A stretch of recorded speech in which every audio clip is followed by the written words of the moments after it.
Hello, everybody. Welcome back to the Capture Scratch podcast. I'm Mike Ferretti, and I'm joined by Joey Avina, my awesome co-host. Joey, hey, how you doing, buddy? I'm doing well. How are you today? Doing great. So we got a lot of awesome stuff to talk about today, but first, I think it would be kind of just nice, refreshing to kind of talk about what we got going on, work related. It's almost Thanksgiving, so that's fun. And I do know that the Wicked movie just came out recently, and I heard that you saw it. So do you want to talk a little bit about Wicked? Absolutely. First, I want to say I am so it's funny because I'm on vacation, but I feel more stressed than ever. Something about Thanksgiving, and also I have a lot of family birthdays right around this time. So I'm just like I'm just buying gifts. I'm seeing my nieces and nephews. I'm buying a lot of salami and pepperoni and finger foods, and I'm not even hosting. So it's pretty awful, but that's the Italian way, right? It's a tough life. If there's not salami wrapped in breadsticks, is it a holiday in an Italian house? I don't think so. Yes. I know, yep. And we got the seven fishes coming up in Christmas time, so that's going to be always fun. See, I knew you'd get it. And I feel like some people don't. I once made that salami wrapped in breadsticks just like as a snack for somebody once, and they're like, "What is this?" I'm like, what do you mean? This is like the best thing everyone ever. knows what this is. So good. But I'm glad that it's a good time for movies, which is really nice. I took a couple days off myself. How about yourself? What do you have going on for the holiday? And have you watched anything interesting? Did you check out Over the Garden Wall? I still have not watched Over. You know what? I'm stuck in watching Better Call Saul for the first time. I'm an avid fan of Breaking Bad. I have all of the, if you look at my desk, and I have all of the Breaking Bad DVDs. If funny enough, I have all of the box sets on DVD back when it first came out and everything. And then for whatever reason, I just never really started Better Call Saul. I started it and then just kind of never really followed up with it. I watched the first season a little bit, whatever. And I was like, You know what? I rewatched Breaking Bad. I was like, I'm in this awesome. I love this show. Vince Gilligan is a genius. So I rewatched Breaking Bad. I'm watching Better Call Saul. I'm gonna watch El Camino after this. I'm just kind of in that I'm in that world right now. You've seen El Camino, right? I've seen it before. Yeah. When it first came out, I saw it. Yep. That was so good. Such a good. It was like the Breaking Bad movie we all wanted, and it was perfectly done because it wasn't like a super sequel kind of thing. It was just a nice epilogue to the story. It was an epilogue. That's a good way to put it. It was focused on Jesse and his rebirth kind of thing. I love that. Yeah, you know what's funny? So I know lately, so for those of you listening, Mike is such a better producer, everything than me on that side of it. But he's also proving to me more recently that he's also just trumped me in absolutely everything that I have not seen. So I just you're the same too, man. You're giving me the over the garden wall and Wicked now. I haven't seen Wicked yet, so you're got me on that one. I have 15 movies I have to watch for our next podcast. So I'm feeling like shame. It's shame in filmverse. We're all on our own journeys. We see stuff at different times and rewatches too. I think rewatches are very important because back when I watched Breaking Bad, we were in college and I was in the whole wow, this underdog Walter White, whatever. And you rewatch it and you're like, oh my God, the stuff that he did. It's just Jesus Christ, So yeah, I love Breaking Bad. I actually did a rewatch of it probably 2019 because it wasn't COVID. I remember being happy. I really enjoy that, and I feel I think El Camino came out right after I finished, and it was a coincidence. I wasn't preparing for El Camino to come out. At the end of 2019, I think is when it came out. Yep. Yeah, it's definitely one of those shows that I feel I don't know if it did this actually. I think it's short enough. I'm glad they didn't stretch it any longer than what they did. But I have heard people say that they thought Breaking Bad's 5th season was a season too far. What do you think about that? My older brother, who's a huge fan of the show, mostly because of crime related stuff. That's kind of just his thing ever since The Sopranos. But he was saying he wished it had ended with the Gus Fring storyline. And not to give out spoilers, even though the show has been out for 15 years now, so get on to it. You better get on it. But But what do you think of that? So, I mean, it did wrap up pretty nicely at the end of the fourth season, but like the whole story has been about Walt and his transformation over the course of the series, and not just transformation, but like really affirming what he always has been, the frustrated, overqualified chemistry teacher that never kept getting the backhand of life kind of thing, and then he finally takes control of his life with being a meth kingpin. So Yeah. and we finally see that realized, and again, I'm not going to spoil anything because I know it has been out for a long time, but like definitely new eyes to it will need to be seen. But like we see at the end of the Gus Fring era there at end of season 4, Walt's on a pretty big high, whatever, but like there's a lot of stuff that's not resolved yet. And I think that the thing I didn't like, which is now a new trend in today's world, is the splitting the season. So like the season 5 turned into season 5-1 and season 5-2. Yeah. That's how I have it saw labeled in my digital collection now. I digitized all my DVDs. Yeah. So yeah, the WW thing. Yeah, I forgot about that. I was really into it back then.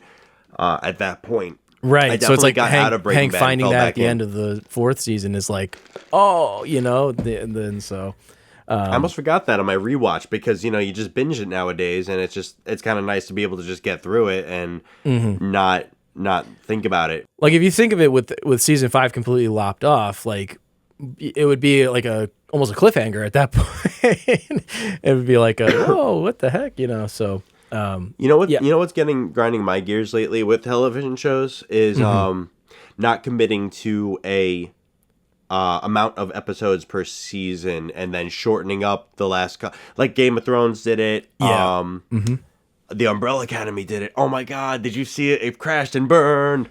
I didn't see so there you go. I didn't see the Umbrella Academy, so I can't opine 100% on that. But yeah, I do know the trend that you're talking about. It's like they're kind of like, yeah, they're mismanaging the end of series.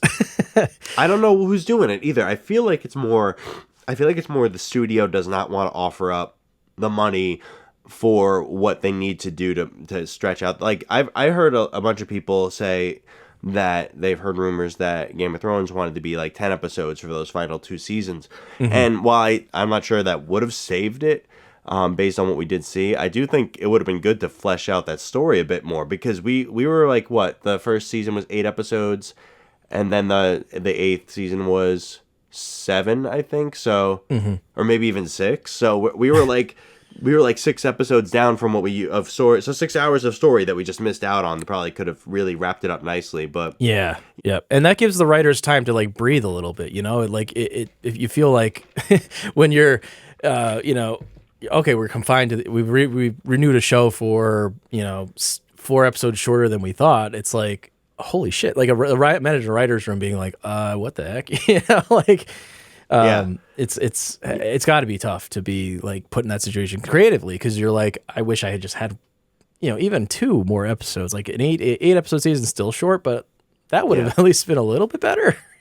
I also think it was something with the double D's. David Benioff and was it Daniel White? T.B. Weiss was his name? I forget his name. But, I think I think they wanted to get out of it too. So I think that one's a more unique situation where it was like the writers and the showrunners were like, I'm done. Let's just call it. I want to make a Star Wars movie. That'll never happen. Right. But they're trying to wash their hands of it, kind of. Yeah. I'm excited by the state of TV. I do think.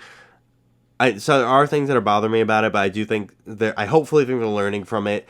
I think Agatha All Along, if you had a chance to check out that, really changed up a lot of kind of like the Marvel formula and how they do things.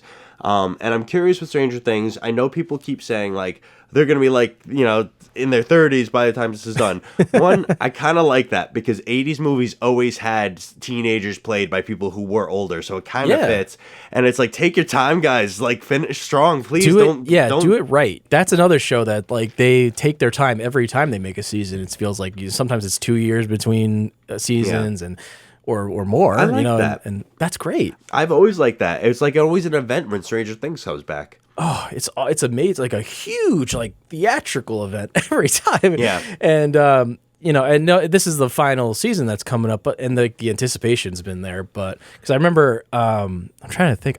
I have to say, I think it was when my middle guy, he's just turned 3, and it was like right around like right before he turned 1. Like he was 8 months old or something when when the 4th season came out, and I was like, Yeah. oh wow, we have to wait till 2025. That's so far ahead, and then here we go. We're coming into 2025 next year. So it has been a long wait, but it's kind of like one of those things where you get into some other shows, and then you're watching those shows or movies or whatever, and then you come back and, oh wait, Stranger Things is coming back. That's great. Yeah.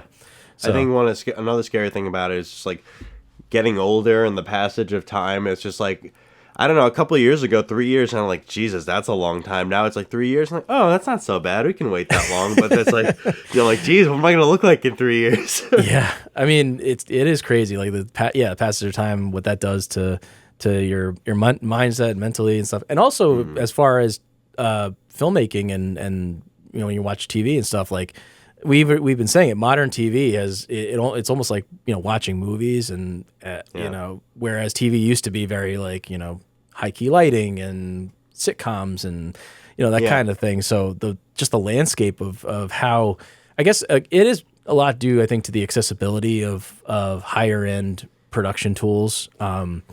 That really democratize, or what are they? Is that the term, democratize the way that like a lot of smaller studios are able to make things that look like they were huge budgets, even though they're not, kind of thing. I'm not really sure. I'm not a man of words or big words. I try to be. I try to keep up on like the terms, and I've heard that term thrown around, like the democratization of filmmaking and production. Yeah, I think you're correct. Where it's like there are like RE cameras. They're not cheap by any means, but they're less prohibitively expensive than they used to be. Like RE used to be like you had to like rent it, and you had to still have a lot of money to rent it.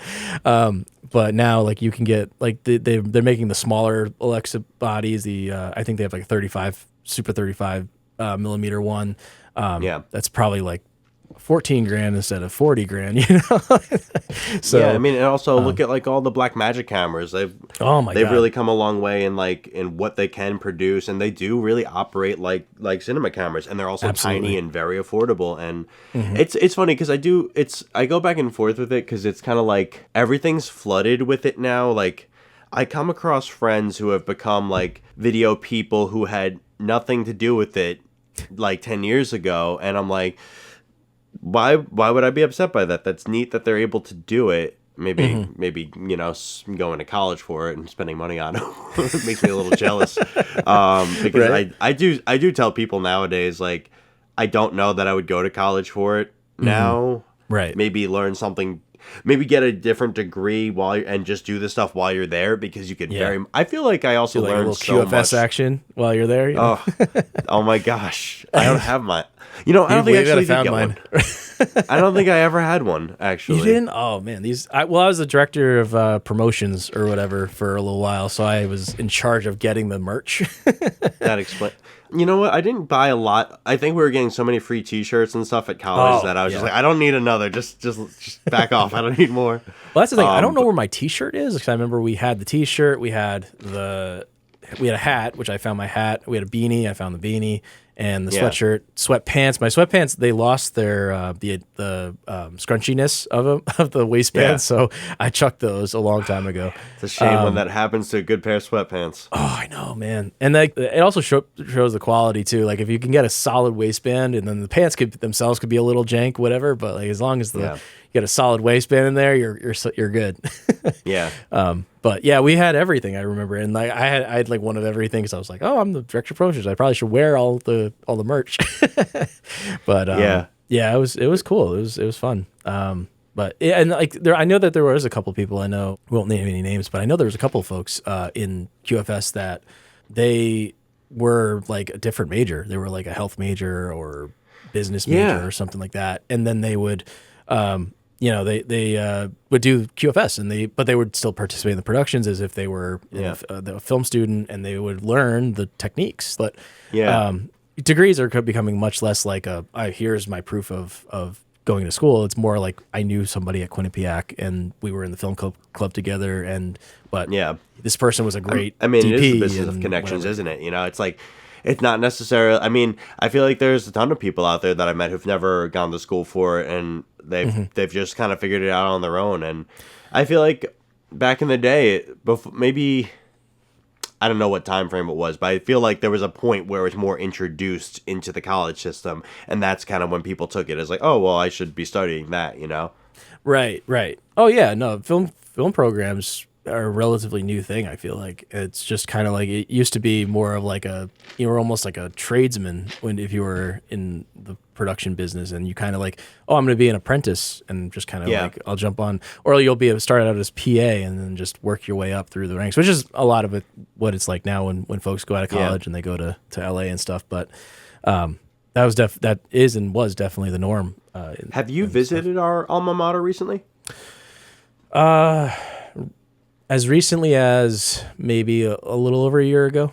So have you seen the studio in the old I didn't get a school chance to go to the studio. It was more like we were meeting a friend there, and I got to see the gigantic student center with the rock wall and all that stuff.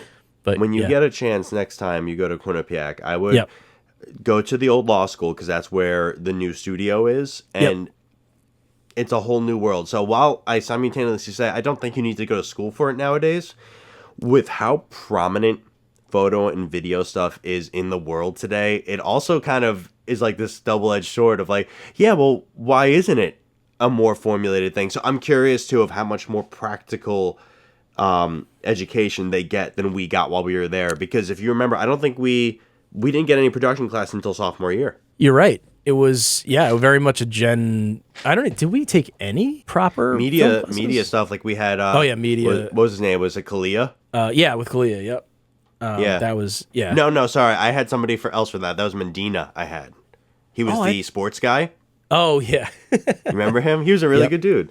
Yeah. I mean, I liked all of our teachers. I don't think there was anyone I really. Oh, they were great. Yeah, absolutely. And the things that you learn in the classes, it's really great what you learn in the classes, but then also what you learn in like the club settings or the student led programs like QFS, for example. It was like those productions were just so solid because the older students, people who've been through the film program, can kind of just distill down. Okay, this is what you need to make a film, and then they're the higher ones on the student productions, and then as a freshman or sophomore, you get to start out as a lower PA or whatever. And as you get to know people, as you get to immerse yourself in the club, you kind of then learn that stuff, and then get to distill it down again and show them the next up and coming group. So I think that the fundamentals are the classes, and it's like you get that good foundation, you get the solid. I think the best thing that Kalia taught me was the over-under technique for the XLR I knew wrap. you were going to say that. I knew it. The under-over wrap. Yes, the over-under wrap. So like that kind of stuff is like, it's paramount now. Like, that's the only way to wrap cables. But back then it was like, you wanted to be learning, I need to know how to do all this stuff and whatever. And it's like, you got to walk before you run kind of thing too sometimes. So I think it was well done. It was well done, but there was also a lot of like, because our major was very much a broadcast, and it was inclusive of like journalism and modern day broadcast. So we had to take a lot of those classes as well, I remember. So, but I mean, and that's good too. You have to have a little bit more well-rounded education sometimes with that kind of stuff. But I like the TV stuff. Like I was behind a TV switchboard a little too much. It's a thing you never think, because I think a lot of people, I mean, guys like us who are going to like, I want to make movies one day kind of thing. When you're going in there, you don't really think you're going to be doing like this television switcher type thing, but it's really valuable. It opens a door to a completely different avenue of it. That's I mean, it's still crazy hours. I mean, it could be better hours depending on the situation, but for the most part, like working in news is kind of nuts. But I think there's a lot of regularity which is really nice. So I think that's I thought it was an interesting thing to learn about, because I was like, oh, do I want to consider television? And I tried working in television for like 5 days. I'm like, no, I don't want to work in television. but the good thing about learning like live production is that now that I own my own production business, I've gotten requests for people to do, and they don't have to be insane live streams, but like multi-camera live streams are a thing that you can do, and you can say, yeah, I know how to do that, and I know how to produce that well, and make your live stream look proper and interesting. How are you doing it alone? Like, I feel like, or is it that you have a monitor that's that you're seeing all of your cameras at once. But because for me, the place I work at, we have a live streamer, and certain rooms and spaces that we have on the campus, they can just tap in, and then it's just like a simple phone call. It makes it a lot easier on my job because I do a lot of photo and video for my own purposes at the same event. So it's kind of like we need somebody to live stream it. But I'm curious, like what equipment are you using to monitor it? Are they on some sort of robotic arm that you can adjust while you're doing it? Like, what do you do? Well, a little bit, kind of like what I was talking about earlier. I think it may have been off podcast. When with my setup here that I have for our podcast, I have it's way overkill, and not most people wouldn't do this for a simple single shot podcast. But I have the Blackmagic Pocket Cinema 4K running into a ATEM Mini Extreme ISO, which allows me to use the ATEM software control app on my desktop here. And it allows me to do things like, manipulate the color of the actual camera, like and then each individual parameter, like the gain, gamma, and lift, as you'd see in DaVinci Resolve's color wheels. You can individually adjust those, both by color and by luminance, like how much luminance. So you can actually create an S curve. It's pretty rudimentary, but it still gives you that S curve.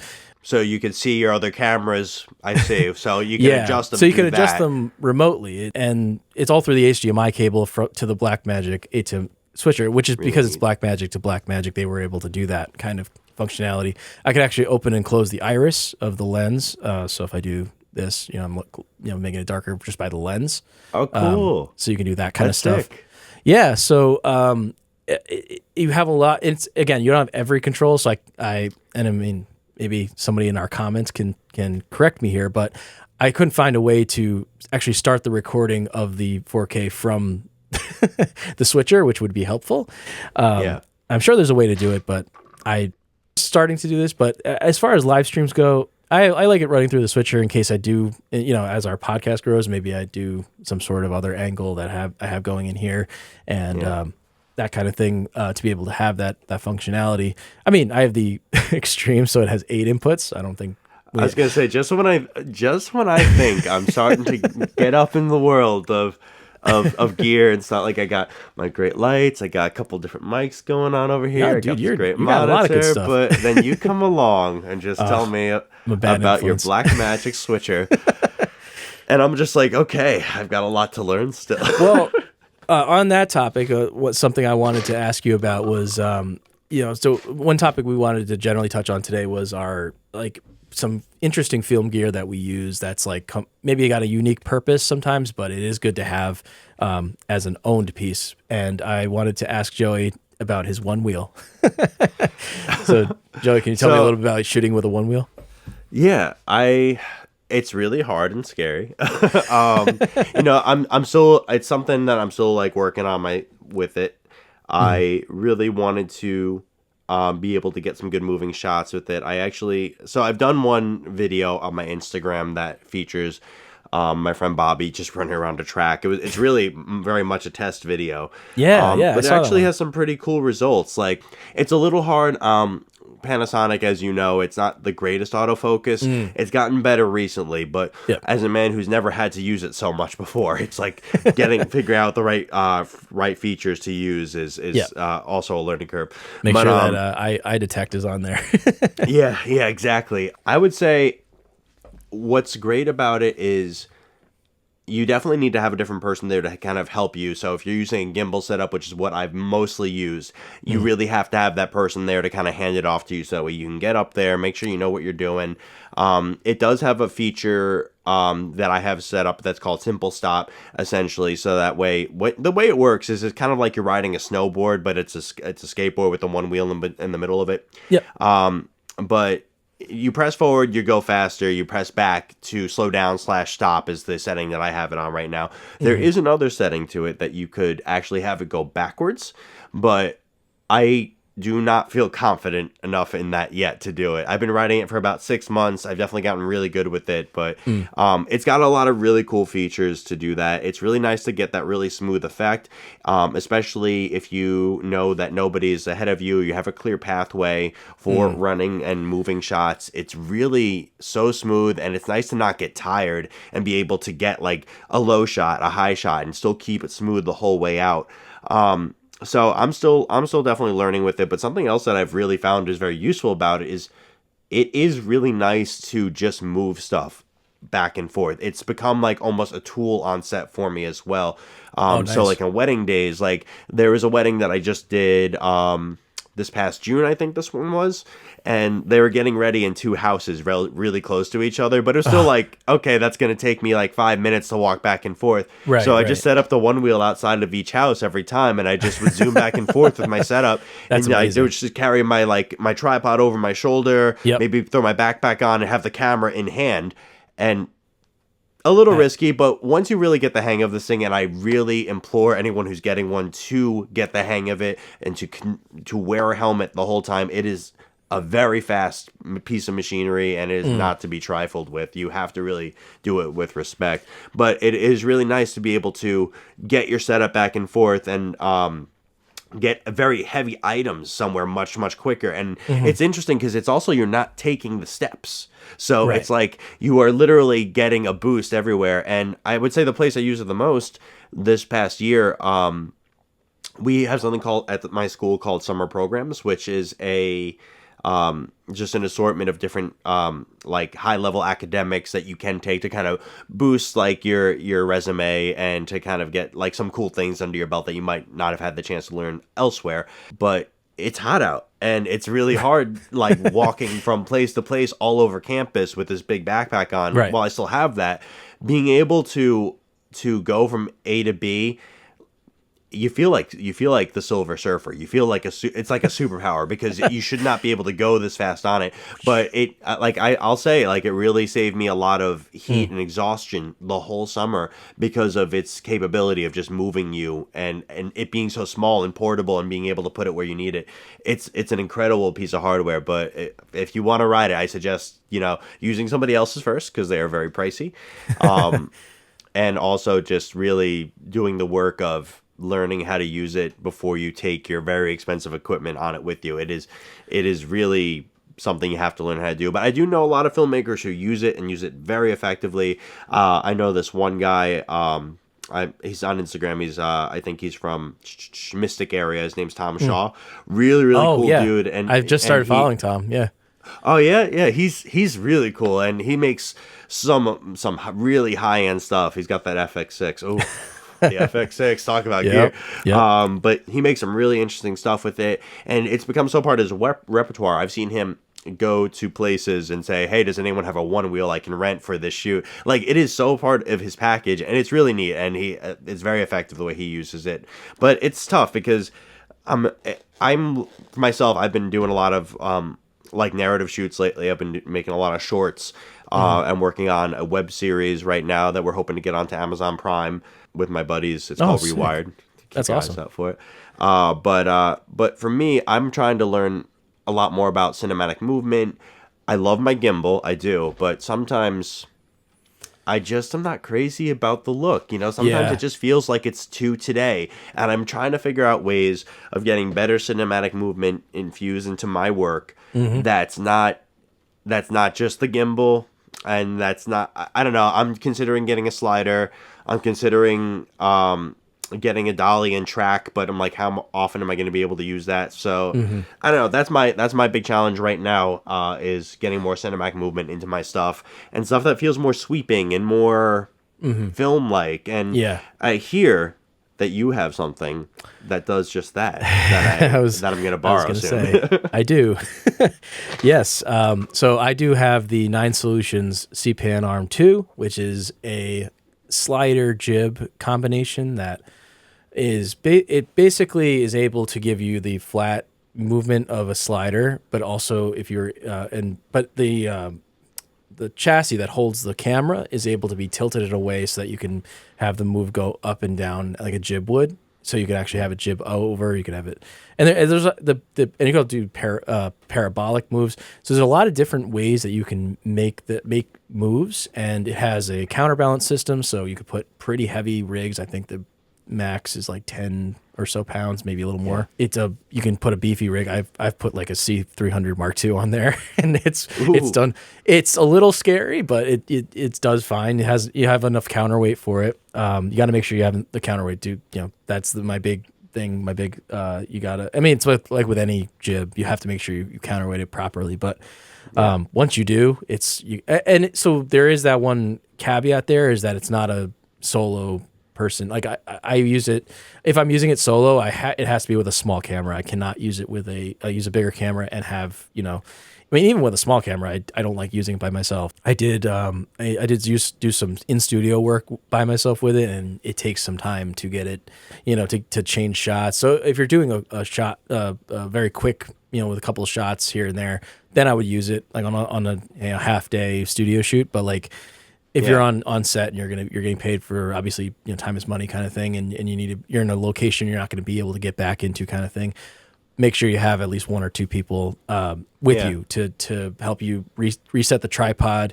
They also recommend not using floating head tripods. Use just sticks, because the floating head could actually remove the balance if you're doing a jib move from here to up there. the balance is going to shift too much. So I have a tripod that's just devoted to the C-Pan arm, and they have one they recommend that you get too. It's like a $300 tripod that would probably work well, but I have my own Manfrotto one that I use, and you use it a lot more than you think you will, especially when you're like, oh wow, that sounds so hard to set up, it sounds so arduous, whatever.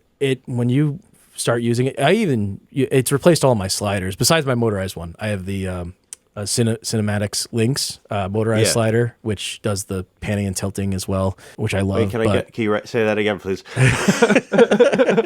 What slider? More stuff to think about. We're recording. That's awesome. I'm so hesitant on, because they're not cheap pieces of equipment, these sliders, these jibs, and I guess that I'm glad we're talking about this, because I really do want to make a purchase for one of these down the line, but it's just really hard when I think good lighting is the thing that I'm always kind of looking for first. Yes. And that I hurt myself by buying a lens that I don't need.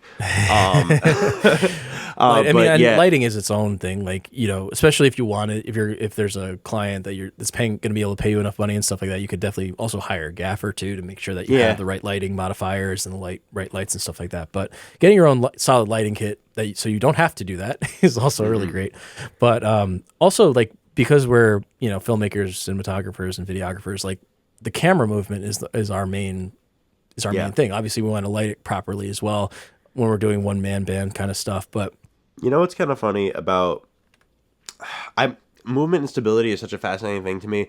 It's funny when you, I think, get more into your like filmmaking career, whatever it is, because it's funny, because in school you think you're gonna do everything. You want to learn everything. And I think in the beginning of your freelancing career, I'm learning about audio, I'm learning about lighting, I'm learning about, and so you have to know all that, because you do need to know it to a degree. But then it's like when you even get even further into, it's like, for me, I'm really liking more often working with the camera than editing, or like, I don't want to direct. I think it sounds like a freaking headache. I think I really like the idea of just coming in and being more in charge of the shots. But even there, like, so you mentioned Wicked earlier, and oh my God, did that movie steal my freaking heart. And because you know what? I have never seen the show before. It's been something I've always wanted to see and have been interested in, and I just never kind of got around to doing it. So I'm kind of glad it's new to me, and I understand some out there might be like, it's sacrilegious to not see it as a show first. But I'm a movie guy, and something I really, really appreciate about this movie is how important the filmmaking seemed to these people, and these great cinematic movement shots, and these sets that they built. I could talk for hours about this movie. I think they did such a fantastic job.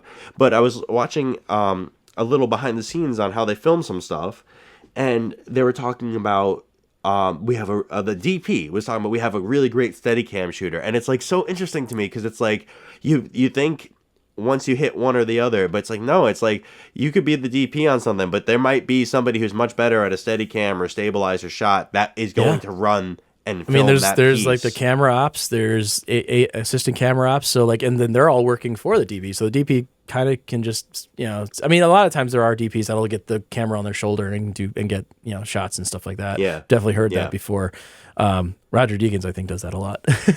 Our Lord and Savior, but killing me over here.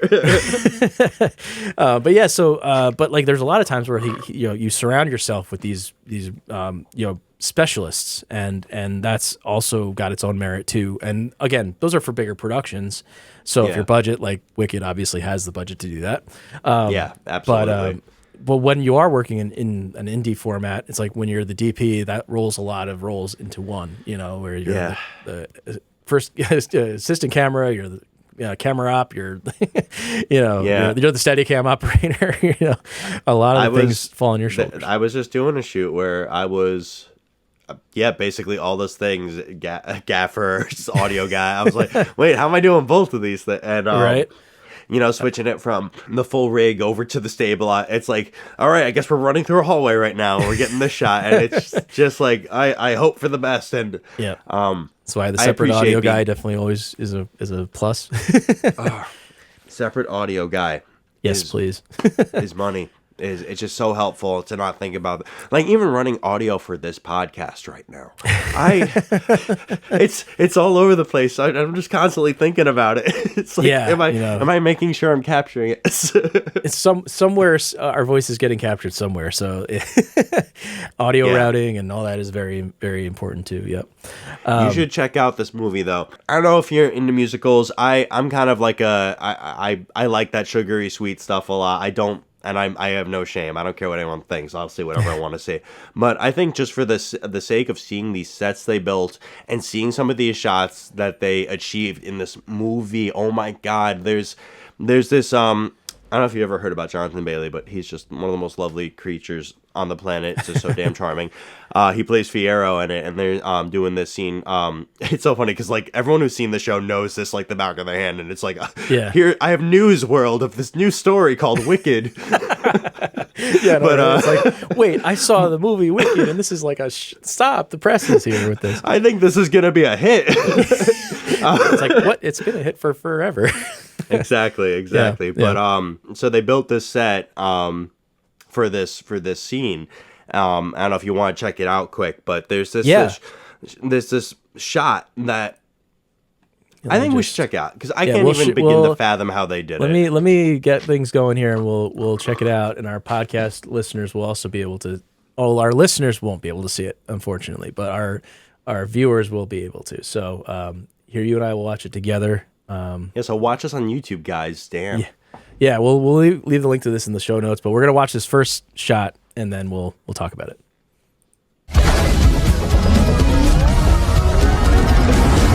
Let's go down to the That's real. That's a real shot. And nothing was stitched together there. Nothing was like nothing. Right? They did the whole thing.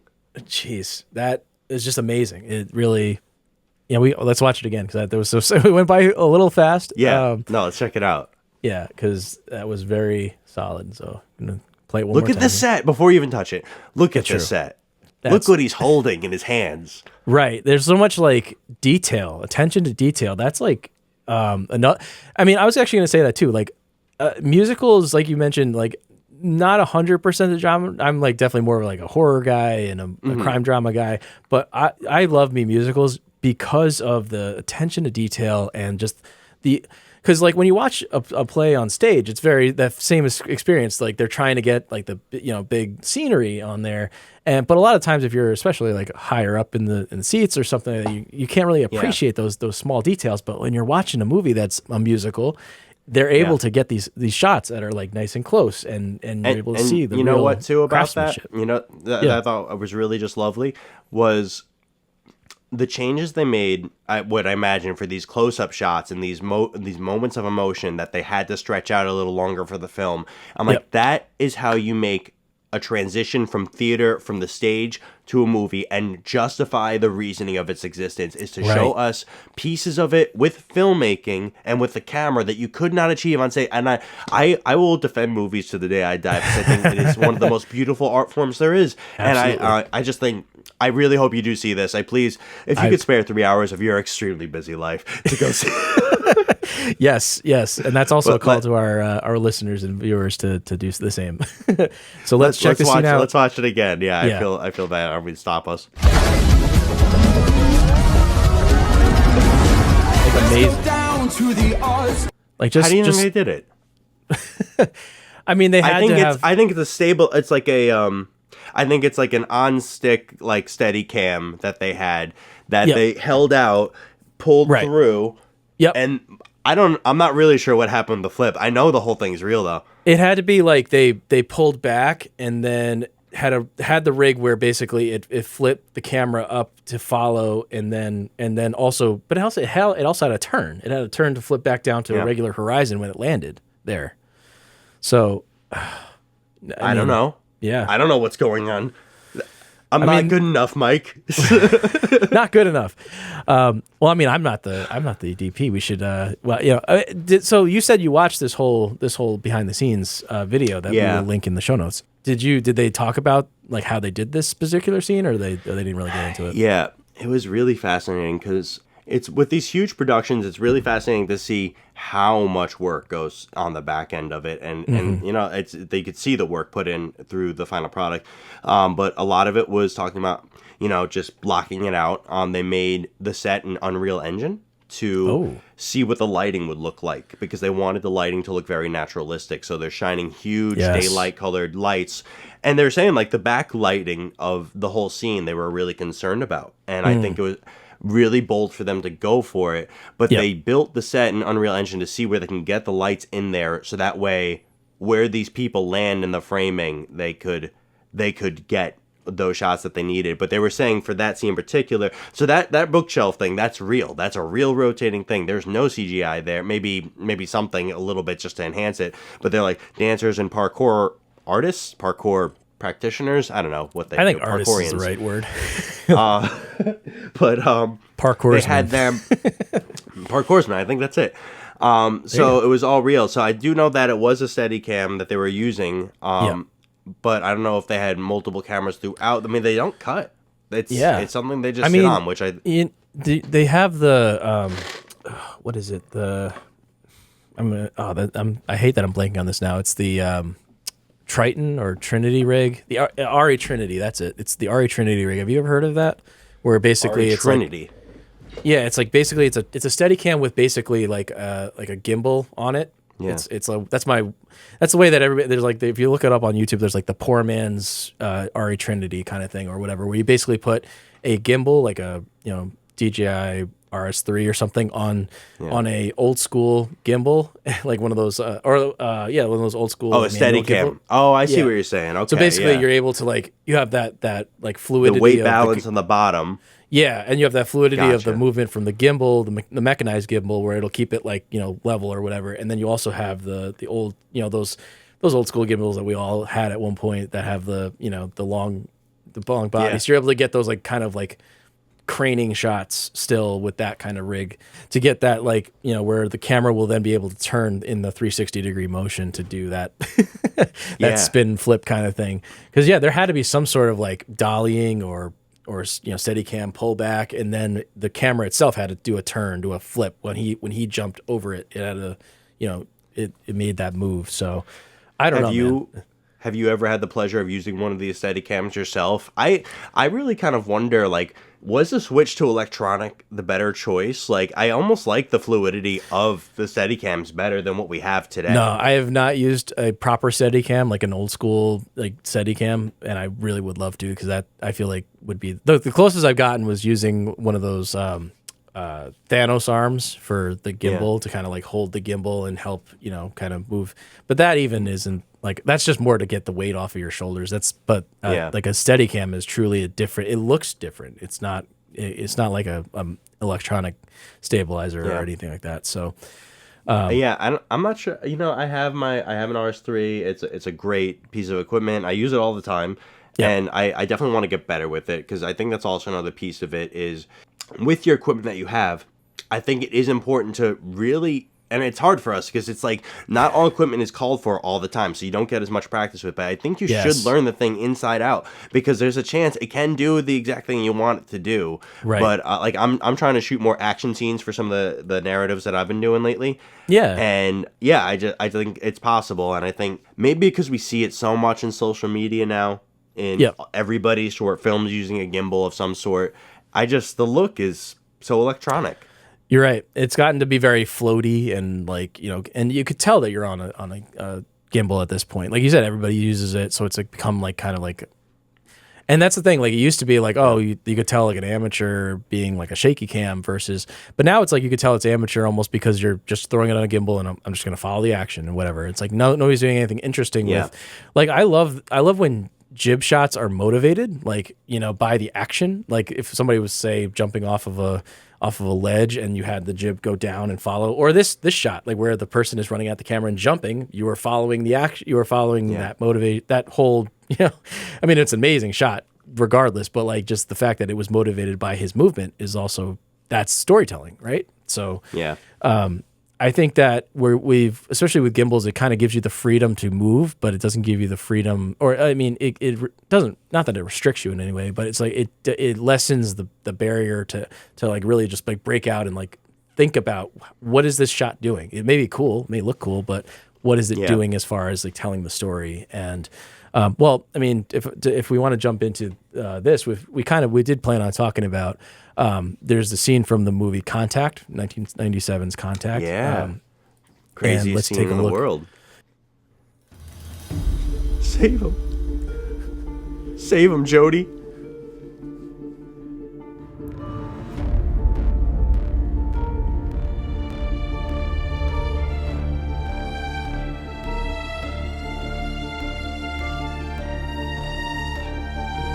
The way this melted my mind as a kid. I know, right? Just so pretty. And then this final.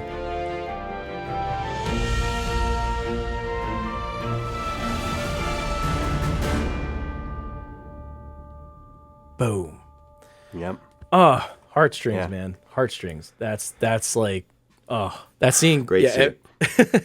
And like the filmmaking behind that, the coordination behind all that, like that whole thing told a story, like of her desperation and her, and even though it was a cool shot, obviously, like it's like, oh wow, how did she come out of the mirror and open the mirror up and whatever? How do we get there?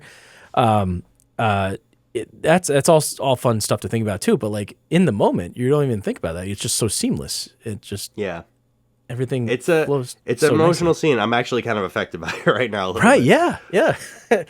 You know, and I mean, if you've seen the movie or if you haven't seen the movie and you've just seen that clip, even like that, you know, you get so much from just that really well done piece of filmmaking. And it's, you know, it is a flashback, and like that's like it's part of like all, in, you know, obviously in the movie it makes more, you know, more for emotional impact, but even there, like, damn, you know, I wish the rest of the movie was as good as that shot. The movie's fine.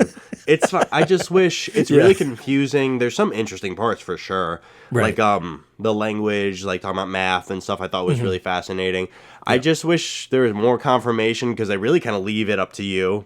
And it's a great film. But that shot is the memorable piece of that movie. And I guess because it was like the dawn of CGI around then as well, because that was right around Jurassic Park, right? Well, it was a little after the first Jurassic Park. You mean it was a little was that after. 1993 or 4? Yeah, yep, it was 93, I think. First Jurassic Park.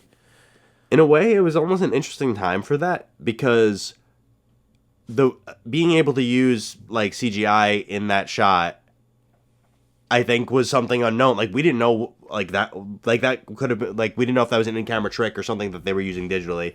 But like nowadays, like you see similar shots like that. It reminds me of Harry Potter 3, The Prisoner of Azkaban. Yep. It's the first movie that who did the first two? Chris Columbus. Chris Columbus. Yep. So yeah, he did he didn't do the third one, but you could really tell because the camera work is very much very, very different. I kind of like how it floats a lot, even on scenes where it's just on two people. You see it kind of like moving in on them a little bit or floating away a little bit. You just watch that movie and you'll see all that. But they use that mirror effect too when they're looking. I'm sorry, I didn't cue it up myself, but they're doing the Bogart scene when so you start out in the reflection and it goes through. And then you're in the classroom with them. Right. And what's interesting is they finish the scene pulling back out through the mirror, and you stay on Harry's face, but his scar is in the wrong side. So it's like it's done on purpose because he's supposed to be a mirror image of himself. And I just think it's fascinating to see that still used, but I feel like the impact is not nearly because, like, would you ever think like of Harry Potter and Prisoner of Azkaban being compared to Contact? You would never even compare it because it's like, yeah, we're just used to it now. Yeah, exactly. I mean, a lot of times, like you said, like it would be CGI that would be used, but I think in Contact that was just they used a blue screen. They used a blue screen on one, and they basically like were able to superimpose them in post, which is obviously like that. It's like a lot of these shots when we're like, oh, this is an amazing shot. It's like it's sometimes helped by the editing. Now I know the Wicked shot was all in camera, which is itself a feat. But practical effects, man, I just love practical stuff. I think. The whole movie, like they, I don't know if you had heard this, but those tulip fields that you see kids running through, they literally planted those tulip fields. Oh, I did hear that. Yes, that's incredible. The designer, the art director of the film, had pulled in. So he also was the art director for Interstellar, and I didn't know this, but they planted all that corn. Oh yeah, yep. That's amazing. I heard that too.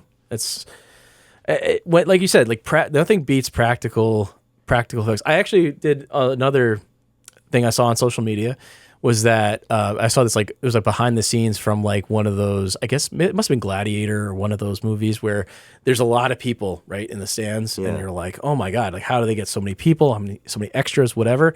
And it was, like you said, CGI at that point was used, but it was very sparingly and because it was cost prohibitive, right? So like there are like literally companies, or there used to be, I don't know if there still are. There were literally companies that had these like blow up, or like I don't know if they were mannequins or they were like literally inflatable people, and like they would be like put next to each other, and like and that was how you created like a whole crowd full of people, was that you just blew all these people up, or you got these mannequins or whatever.